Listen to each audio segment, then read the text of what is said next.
Hello guys, అందరూ ఎలా ఉన్నారు? బాగున్నారా? సో ఈరోజు నేను ఇంకొక రెసిపీతో మీ ముందుకు వచ్చేసాను. అదే tasty Andhra style sambar. So ఇది నా ఫ్రెండ్స్కి, నా ఫ్యామిలీకి కూడా చాలా ఇష్టము. సో ఇంకెందుకు ఆలస్యం, లెట్స్ గెట్ స్టార్టెడ్.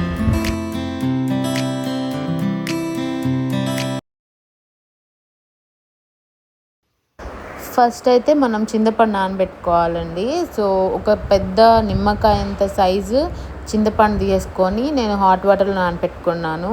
సో మీరు ఇంకా ముందే నానబెట్టుకుంటే నార్మల్ వాటర్లో కూడా నానబెట్టుకోవచ్చు. సో హాట్ వాటర్ వేస్తే ఏంటంటే పల్ప్ బాగా ఎక్కువ వస్తుంది, మంచిగా వస్తుంది అనమాట. అది ఒక టిప్. సో ఈ కూరగాయలు అయితే నేను అన్నీ వేసుకుంటాను, వంకాయ తప్ప. నేను దోసకాయ కూడా వేసుకుంటే నాకు దొరకలేదు దోసకాయ. సో అన్నీ వేసుకోవచ్చు. మీకు నాకైతే వెజిటేబుల్స్ ఎక్కువ ఉంటే ఇష్టము. సో మీరు అలానే ఎక్కువ వేసుకోండి, హెల్త్కి కూడా మంచిది. సో కరివేపాకు, టమాటా, ఆనియన్, పచ్చిమిర్చి కూడా తరిగి అన్నీ రెడీ చేసి పెట్టేసుకున్నాను. ఇప్పుడు మనం ఒక పెద్ద బాండీలాగా లేదా ఒక కుక్కర్ అయినా, పెద్ద కుక్కర్ ఉన్నా తీసుకోండి. సో దాంట్లో ఫస్ట్ ఆయిల్ వేసుకోవాలి. ఆయిల్ కొంచెం ఎక్కువ వేసుకోవాలి, ఎందుకంటే మనకు ఆ వెజిటేబుల్స్ అన్నీ మంచిగా వేగాలి కదా. సో అందుకు కొంచెం ఆయిల్ ఎక్కువ పడుతుంది. దీంట్లో మనం పోపు దినుసులు అన్నీ వేసుకోవాలి. ఫస్ట్ పచ్చనబాలు, ఆవాలు, జీలకర్ర, మినప్పప్పు అన్నీ వేసేసుకొని కొంచెం మంచిగా వేగిన తర్వాత మనము దీంట్లో ఎండుమిర్చి వేసుకోవాలి. ఎండుమిర్చి నేను ఒక 2 తీసుకున్నాను. అవి కూడా వేగిన తర్వాత వెల్లుల్లి క్లిప్పు మిస్ అయిందనమాట. సో వెల్లుల్లి కూడా వేసుకొని దంచి వేసుకోండి. నేను దీంట్లో ఎలాంటి అల్లం వెల్లుల్లి కొంతమంది పేస్ట్ వేసుకుంటారు, నేను వేయలేదు. నేను వేసుకోను కూడా, అంత మసాలా స్మెల్ వస్తే సాంబార్ స్మెల్ రాదు అది. సో దాని తర్వాత మన ఆనియన్స్ కూడా నేను సన్నగా ఏం తరగలేదు, కొంచెం బద్దగా, కొంచెం మందంగానే తరుక్కున్నాను నేను. సో అవి మంచిగా మరీ ఎక్కువ మగ్గనవసరం లేదనమాట, జస్ట్ అలా వేగిస్తే చాలు. అది వేగిన తర్వాత మనం కట్ చేసుకున్న వెజిటేబుల్స్ అన్నీ వేసేసుకోవాలి. సో ఈ వెజిటేబుల్స్ అన్నీ ఒకేసారి వేసేసుకుంటున్నాను నేను. కొంతమంది కొన్ని ఒకసారి వేసుకొని లాస్ట్లో బెండకాయ అట్లా వేసుకుంటారు, ఎందుకంటే జిగురు వస్తుందని. నేను అలా వేసుకోను, అన్నీ ఒకేసారి వేసేసి కొంచెం సాల్ట్ వేసేసుకొని మంచిగా అన్నీ ఆ నూనెలో కాస్త ఒక 5 మినిట్స్ మంచిగా ఫ్రై అవ్వాలన్నమాట. అలా ఫ్రై అయితే ముక్కలు కూడా చాలా బాగుంటాయి.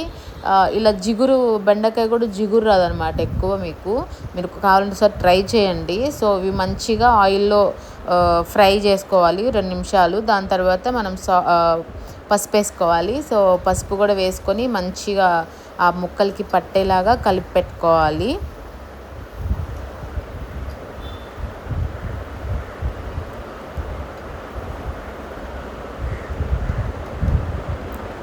ఇప్పుడు అవి కొంచెం బాగా ఆయిల్లో మగ్గిన తర్వాత టమాటా నేను కూరగాయల తర్వాత వేసుకోండి, బాగుంటుంది. ఎక్కువ మగ్గకుండా మనకి ముక్క అనేది బాగా వస్తుంది అనమాట. మరీ మెత్తగా అయిపోతుంది మనకి. సాంబార్ అంతా అయిపోయేలోపు మీకు అసలు టమాటానే కనిపించదు ముందు వేస్తే. సో ఇలా కొంచెం వెజిటేబుల్స్ వేగిన తర్వాత టమాటా వేసుకుంటే బాగుంటుంది అనమాట. దాని తర్వాత నేను కారం.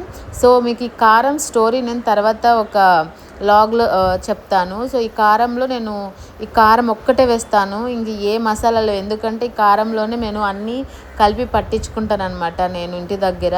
సో ఇది మా నానమ్మ అలానే చేసేది. సో అందుకే నేను అలానే, నాకు కూడా అలానే అలవాటు అనమాట.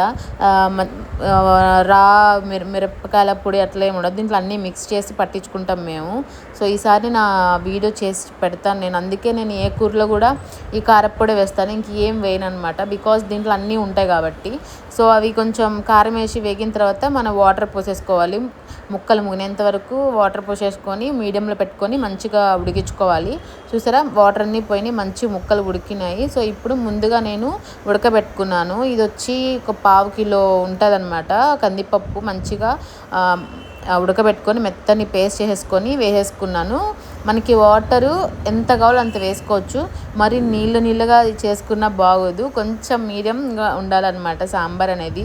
కొంచెం చిక్కగా, కొంచెం మరీ చిక్కగా ఉండకూడదు, మరీ నీళ్ళగా ఉండకూడదు, మీడియంగా ఉండాలి.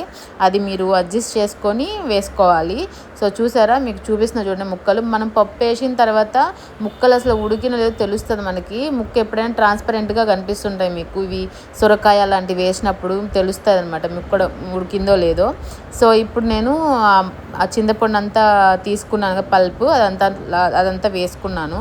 దాని తర్వాత అది ఉడుకుతున్నప్పుడు సాంబార్ పొడి అనమాట, నేను బయట ఎవరెస్ట్ సాంబార్ మసాలా వాడతాను, అదే నాకు కొంచెం బాగా టేస్టీగా అనిపిస్తుంది. సో అది వేసేసుకున్నాను. సో దాని తర్వాత మనం ఇంగువ వేసుకోవాలి. ఇంగువ లాస్ట్లో వేస్తే కొంతమంది తాలింపులు వేసుకుంటారు, లాస్ట్లో కూడా వేసుకుంటారు. నేను లాస్ట్లో వేస్తాను. దాని తర్వాత గుప్పెడంతా కొత్తిమీర వేసేసుకొని దించేసుకోవడమే. ఇలా ఒకసారి చేసి చూడండి, చాలా బాగుంటుంది, టేస్టీగా ఉంటుంది, మీ ఇంట్లో అందరికి నచ్చుతుంది. సో ఈ రెసిపీ మీకు నచ్చితే నాకు కామెంట్ చేయండి. ఇంకొక వీడియోలో మళ్ళీ కలుద్దాం. So if you like this video please like, share and do subscribe to మీ నాన్నకుట్టి. బాయ్.